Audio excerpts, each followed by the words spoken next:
Assalamualaikum warahmatullahi wabarakatuh. Halo teman-teman, bertemu lagi dengan Bunda. Hari ini hari Senin, tanggal 26 April 2021. Hari ini kita belajar tema 9, Kayanya Negeriku, subtema 3, Pelestarian Sumber Daya Alam Indonesia. Hari ini kita terakhir teman-teman, pembelajaran di tema 9, yaitu pembelajaran 5. Oke, yuk teman-teman. Sebelum dimulai, alangkah baiknya kita mulai dengan membaca doa terlebih dahulu.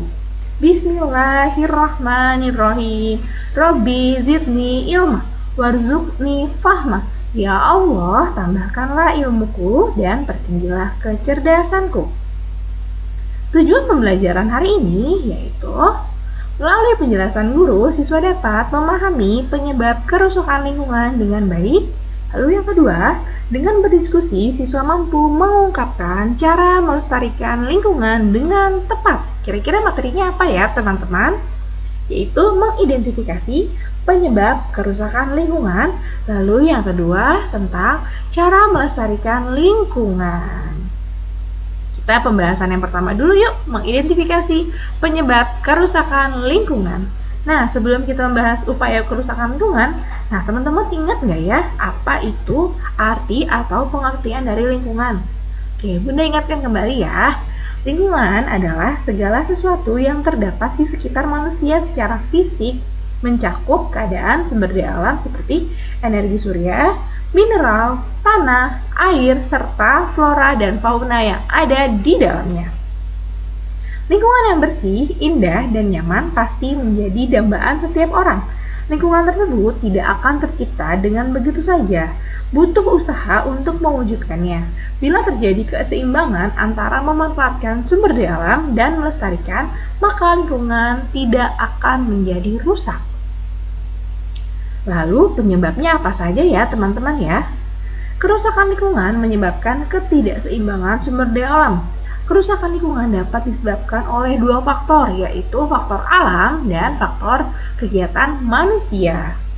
Nah, faktor alam apa aja ya? Yang pertama itu ada banjir. Banjir yang sering terjadi saat musim penghujan dapat membuat bangunan dan tempat tinggal makhluk hidup rusak. Lapisan tanah yang subur hilang terbawa air, serta tanaman tanah pun menjadi rusak. Lalu gunung meletus. Letusan gunung berapi akan mengakibatkan gangguan pernafasan, gas beracun, kerusakan lingkungan, bahkan dapat mematikan lingkungan sekitar. Lalu gempa bumi.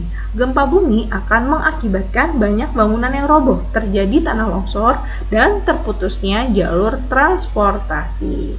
Lalu faktor dari manusia, yaitu penambangan emas menyebabkan rusaknya lingkungan dan memicu bencana ekologi.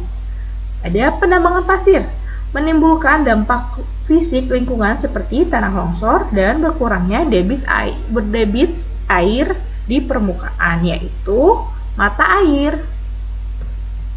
Lalu pembukaan lahan baru, menghilangkan kemampuan tanah dalam menampung air. Dan penambangan pohon secara liar dan besar-besaran.